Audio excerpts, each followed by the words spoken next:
Comment, like, subscribe. The bell keeps you notified. It helps the show thrive.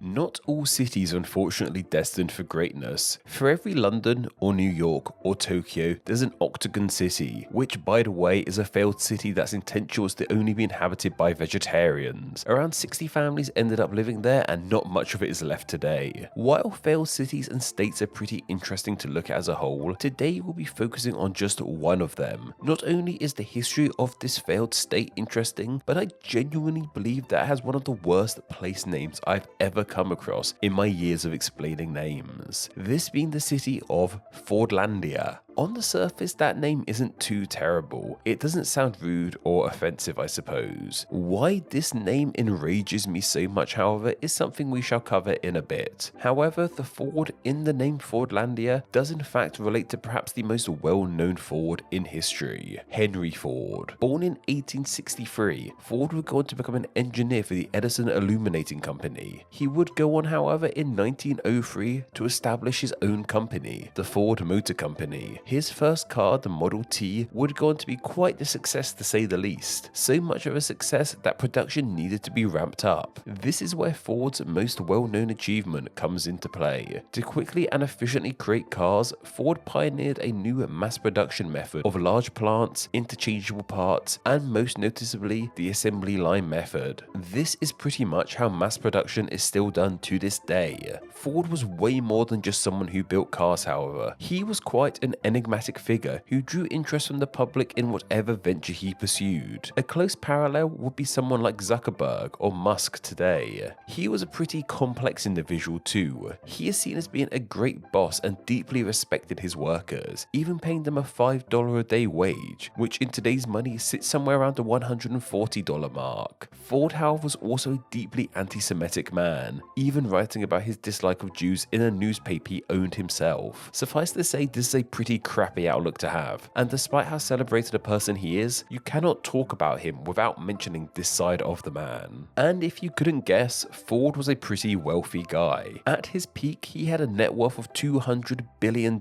in today's money, and like many highly wealthy people, he had aspirations way beyond just his own business. This is a trait we see so often in billionaires, wishing to use their money for their own bizarre endeavors under the guise of advancing humanity. Musk is trying to launch us into space, and Zuckerberg is trying to make us all live in virtual reality. It's strange to say the least. Ford was no different. He didn't want to just advance industry, but advance civilization as a whole. This included his own idea for the perfect utopian city. And of course, he had the funds to create it too. Extremely wealthy people wanting to build utopias is a common trait too. Perhaps the best example of this is with Walt Disney's initial plans for Epcot. That name literally means experimental prototype community of tomorrow. These concepts, however, more often than not, tend to fail. In fact, most cities that are manufactured to be big cities as opposed to cities that develop over time naturally tend to be a bit odd in general. Brasilia is perhaps the best example of this. Or Milton Keynes, I suppose. Though regardless, Ford ploughed on with his vision of the perfect city. He just needed somewhere to build it, however. Ford decided on perhaps one of the most unlikely of places to build a city though, that being the depths of the Amazon rainforest in the nation of Brazil. Why here of all places? From what I can gather, Ford didn't have any direct connections with Brazil or the rainforest. Well, as I hinted towards, this project was more than just about creating his dream utopia. This city was also to help with the production of his cars, specifically the tires. Ford needed rubber. He was buying rubber from another company but wanted to save money by producing his own. The trees in which rubber come from are actually native to the Amazon, and towns and cities up and down the Amazon in Brazil became extremely wealthy growing and producing the stuff. Rubber trees were grown in huge amounts. This led to serious issues with the trees' health, however. As they were grown so close together, it led to many of the trees getting parasites, blight, and eventually dying.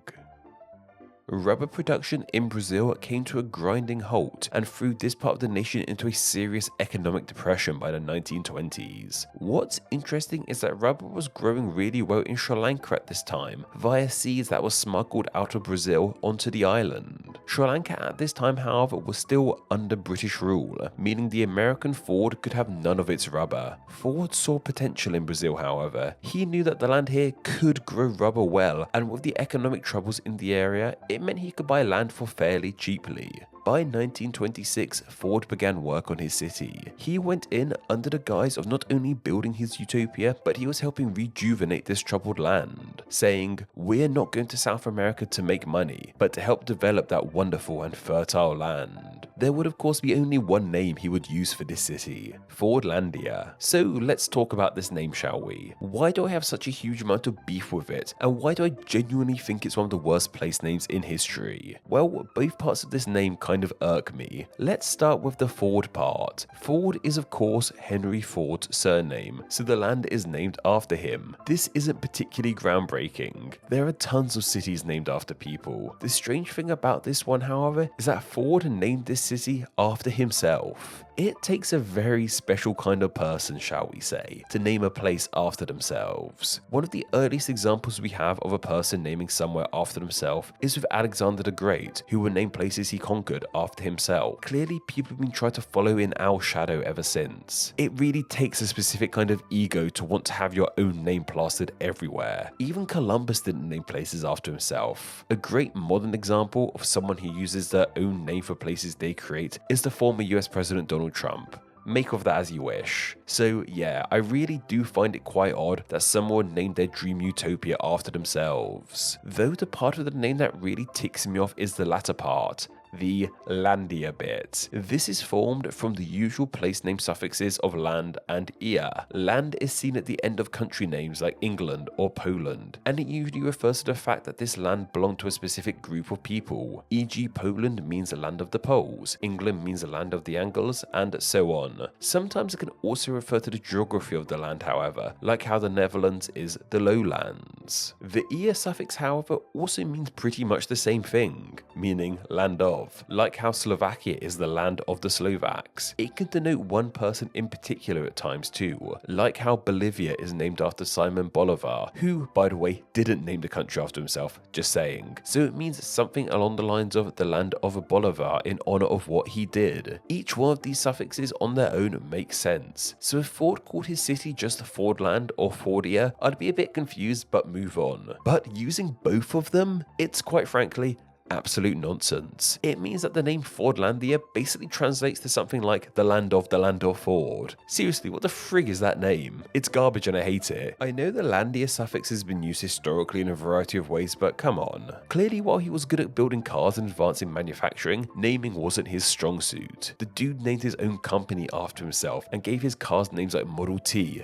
No good at all. There doesn't seem to be too much out there, however, in regards to the origin of this name. Were there other names Ford had in mind? Was anyone brave enough to tell him that using both these suffixes is a terrible idea? We can only guess. But between egotistically naming a utopia after yourself and then slapping two suffixes on the end that mean the same thing, I'm sure you can understand why I think this name is pretty terrible. Garbage name aside, Ford got to work on his utopia / rubber factory, and unsurprisingly, things didn't go fully to plan. Ford brought 2.5 million acres of land to build his city on, which was somewhat inland from the Amazon River. This made exporting goods to build the city difficult, as boats could only reach the city in the rainy season. When the city was founded in 1928, the food supplies had already started to rot, and people were starting to revolt against the leadership in the land. Construction could only begin the following year once supplies actually arrived there, and it was tough cutting through the thick woodland to build that city's foundations on. Eventually though, various buildings popped up, like hospitals and schools and so on. There seems to have been a high degree of built-in segregation in this city too, which is pretty unsurprising given Ford's views. Two neighborhoods were constructed, one for American workers and one for Brazilian workers. Ford also wanted the city to remain alcohol-free, which proved unpopular and difficult to enforce. And on top of this, only the American workers had running water, with the Brazilians having to use wells. This segregation came to a breaking point in 1930, where a cafe that was split between skilled workers and manual workers erupted into a riot because of that fact. This riot spread out across the city, with various buildings and equipment being destroyed. After this riot settled down, things started to pick up in the city. More buildings started being created, including a huge entertainment complex. Ford, however, still had its bizarre, strict rules for the city's residents, including a specific diet and an emphasis on gardening for some bizarre reason. This was all well and good, but the city still faced a huge challenge. it wasn't producing any rubber. The soil here was still full of parasites, and what few trees actually took root would eventually be killed off by blight. Ford brought in the expert botanist James Weir to try and help revive the trees and land in a variety of strange methods, but none proved useful. Weir left the city in 1936 and never returned. This dream of Ford's was becoming a bit of a nightmare to say the least, and with the advent of the Second World War, Ford had to turn his attention to the war effort as opposed to his strange utopia. By the end of the war, Ford was in poor health. His grandson Henry Ford II took over the company. Costs were rising, so Ford II was looking for ways to cut costs and streamline the business. Unsurprisingly, one of the first things he considered getting rid of was his grandfather's strange city concept in Brazil. Fordlandia was sold back to the Brazilian government for a fraction of what it was bought for, and the American workers there headed back to the States. Eventually, the Brazilians left the city too, and over the years, this potential utopia became a ghost town. The buildings and equipment were left to decay to the elements, and less than 100 people lived here.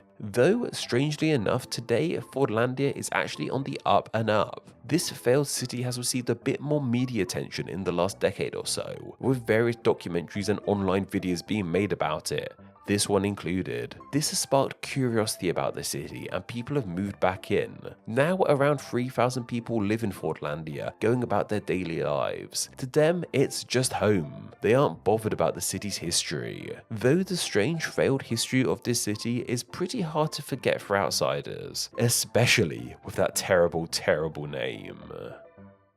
This video topic was suggested by Eric Southard over on my Patreon. Every Wednesday, I put up a video request post over on my Patreon for my awesome patrons to leave video ideas on. I then pick one of those ideas to be turned into a video the following Wednesday. So if you have a great idea for a Name Explain video and wish to enjoy Name Explain videos ad-free as well as get exclusive content, then why not support the channel on Patreon? It takes just $1 a month to help the channel in a huge way and gets you all of these amazing benefits. Visit patreon.com/nameexplain or click the link down below.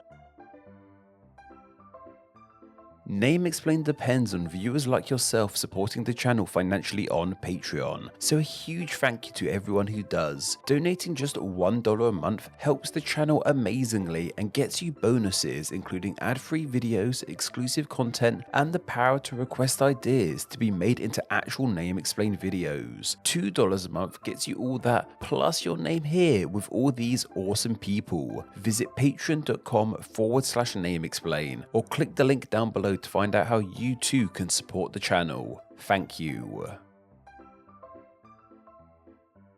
Thanks for reaching the end of the video. Why not watch another and subscribe to keep up to date on all things Name Explain. You can find myself on Instagram where I'm NameExplainYT, and join the Facebook group Friends of Name Explain to talk with myself and other name nerds. All that will be linked down below. Anyway, I hope you enjoyed this video, and once again, thank you all so much.